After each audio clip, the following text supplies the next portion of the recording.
ইন্ডাস্ট্রিতে আসার পর বন্ধু হয়েছে, সত্যিকারের বন্ধু? হ্যাঁ, বন্ধু অনেক আছে। সত্যমের সাথে খুব ভালো আমার সম্পর্ক। এবং মানে আমি যাদের কথা বলছিলাম যে হোল 9 ইয়ার্সে, তারা সবাই কাজ করে, কিন্তু তাদের সাথে আমার বন্ধুত্বটা ইন্ডাস্ট্রির আগে থেকেই। হ্যাঁ। তারপরে আমরা একসাথে কাজ শুরু করেছি। তারাও ইন্ডাস্ট্রিরই এখন পার্ট, তারা দারুণ কাজ করছে নিজের নিজের জায়গায়। তো সেরকম বন্ধু আছে, অনেকই আছে ইন্ডাস্ট্রিতে। অনেক ক্ষেত্রেই হয় যখন আস্তে আস্তে একটা মানুষকে সবাই রেকগনাইজ করে তারা বদলে যায়। তোর ক্ষেত্রে এরকম লোক আছে যারা প্রথমে একরকম ছিল তোর কাছে, পরে পুরো বদলে অন্য? না, আমি তো আগেই বলেছিলাম ভাই ৭০ই হবে, আর তখন বলেছিল তোর কিছু হবে না। এটা আছে এই লোকটা? হ্যাঁ, প্রচুর আছে, প্রচুর আছে। হ্যাঁ। তার সঙ্গে এখন দেখা হলে কি করিস তুই? তাদের সঙ্গে দেখা হয়নি এখনো। দেখা হলে কি করিস, কি করবি?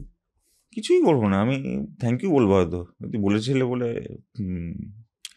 মানে ওই কথাগুলো তো মাথায় রয়েছে যে এই সময় বলেছো তুমি, এখন অন্য কিছু বলতেই পারো, তোমার ভেতরে হয়তো এনলাইটমেন্ট হয়েছে কোনো, তুমি বলছো যে বা ভালো করছে ও, কিন্তু গুড ফর ইউ।